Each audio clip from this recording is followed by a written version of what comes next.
ጀመረ አላሉም? ምንድነው የሚጀምረው?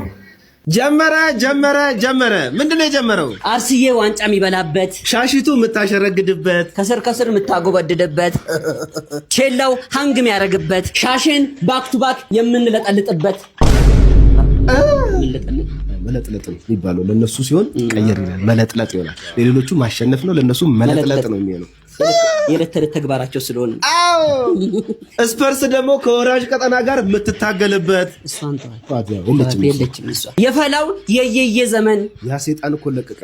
እስካሁን ላምን አልቻልኩም። ፕሪሚየር ሊግ የምንበላበት ትሪ ታጥበን አስቀምጠናል። አዎ የመድፈኛው ቤተሰቦች አይደለም ዋናው ተጫዋቾቻችን ቤንቾቻችን የሚያንቀጠቅጡ ናቸው።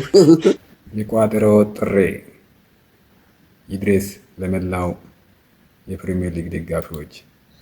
የቋጠሮ ጥሪ ይድረስ ለማንቸስተር ዩናይትድ ደጋፊ፣ ይድረስ ለፈላው ለማንቸስተር ሲቲ ደጋፊ፣ ይድረስ ለሊቨርፑል አላለኝም እስማ ደጋፊ፣ ይድረስ የለንደኑ ምትክል አለቃ የቶተንሃም ደጋፊ፣ ይድረስ የለንደኑ ንጉስ የቼልሲ ደጋፊ። የዛሬው ቋጠሮ የአእምሮ በሽተኛ ወይም ወያላ በቅጽሉ ስም አርሰናል የተባለው ክለብ ከአምና ከ22 ዓመት በኋላ ዋንጫውን ከመብላቱ የተነሳ በእኛ ላይ ብጥብጥና ሁከት ተነስቶ ነበር። ይህ ዕጣ ፈንታ እንዳይደገም በዚህ ሳምንት የእንግሊዝ ፕሪሚየር ሊግ መክፈቻ ጨዋታ ቀን አርብ ከምሽቱ 4 ሰዓት አርሰናል ከኮቨንትሪ የሚያደርጉት ጨዋታ ታሞ ከመማቀቅ አስቀድሞ መጠንቀቅ በሚል ትልቅ ሐሳብ የአርሰናል ሽንፈትና ለቅሶ ያስደስተኛል የምትሉት ከሆኑ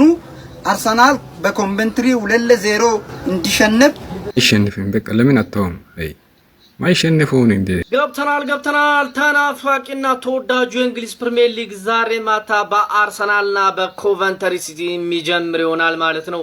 እናንተ ደግሞ የቻምፒየንሺፕ ቲሞችን ማለት ነው አቀባበል በማድረግ የሚያክልሽ የለም። እያንዳንድ ታቃለ የመጀመሪያ 3 ነጥብ ስታስረክብ ከርመሃል። የምታስታውስ ከሆነ ብሬንትፎርድ ገና እንግሊዝ ፕሪሚየር ሊግን ከረጅም ዓመታት በኋላ ሲቀላቀል አቀባበል ያደረገላችሁ እናንተ ናችሁ። አቀባበል ያደረጋችሁት መቼስ ታስታውሳላችሁ። 2-1 አድርጎ ሰጥቶ ማለት ነው። በዛ በሙተ ደቂቃ ገብቶልህ ማለት ነው። አይታላ ያንን ምትረሳ አይመስለኝም። ዛሬም ኮቨንተሪ ሲቲ ከፍተኛ የሆነ እናንተን አቀባበል የሚፈልግ ይሆናል ማለት ነው። እያንዳንድ ሽር ጉድ ብለህ ልትቀበለው ይገባል ነው ማለት። ለማንኛውም ግን